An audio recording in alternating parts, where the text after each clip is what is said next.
Some people are critical of readings such as this in the King James Version. God brought them out of Egypt. He had, as it were, the strength of a unicorn. Critics point out the mythical unicorn and show yet another reason to not trust the Bible. Perhaps because of such claims, other Bible translations substitute the word unicorn for something different. The American Standard Version reads, God bringeth them forth out of Egypt. He hath, as it were, the strength of the wild ox. The word in question is the Hebrew word re'em, which is used a total of 9 times in Scripture. The root word of re'em means to rise, but scholars are honest in admitting that the translation of re'em is not certain. Many people at this point turn to the Septuagint, which translates this one Hebrew word 2 different ways. 7 times it is translated to mean one horn. 1 time it is translated as mighty one. 1 time it is not translated and left out of the text. Other people turn to the Latin Vulgate, which translates the one Hebrew word with 5 different Latin words. Jerome translated Psalms into Latin, and the 3 times re'em appears in the Psalms, he made the following translation choices. Once he translated as one horn, or single horn. Once he translated it as rhinoceros. And once he transliterated the Greek word monokeros as monocerotis. Ultimately, it comes down to what language a person wants to use as their foundation. Some use Hebrew, Greek, Aramaic, Latin, or English. I will use the Hebrew as my foundation. So what does the Hebrew reveal about this obscure animal? Numbers chapter 23 verse 22 reads, God brought them out of Egypt. They have the strength of a re'em. This shows us the animal is very strong. The next characteristic is in Psalm chapter 29 verse 6.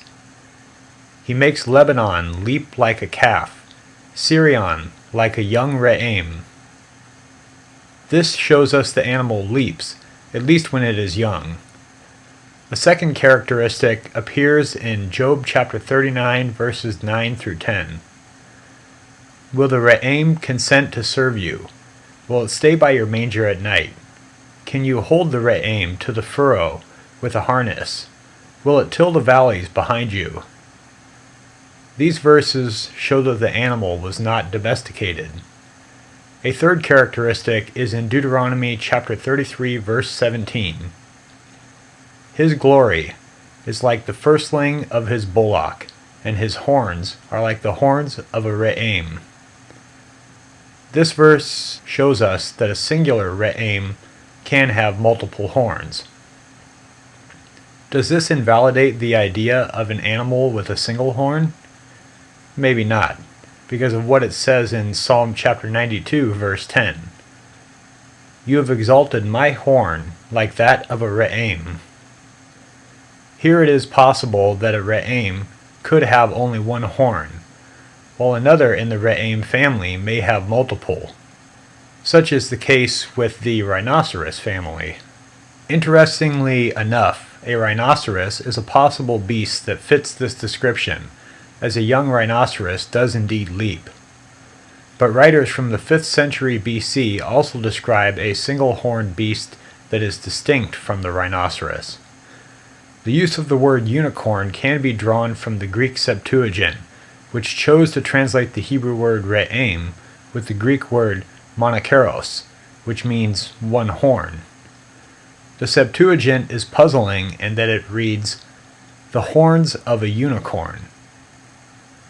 The plural horns of a one horn. I don't get it. The more common use of the word unicorn is from European folklore from the 5th century or later.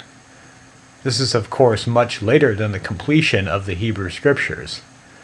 This shows that the Bible is not referring to such an animal that would not even be invented until much later in the future. This video gave us some ideas of what the re'em is or was. Translations that use the word unicorn are either arrived at from the context, or may be a wrong choice by a translator that failed to distinguish correctly between singular and plural words.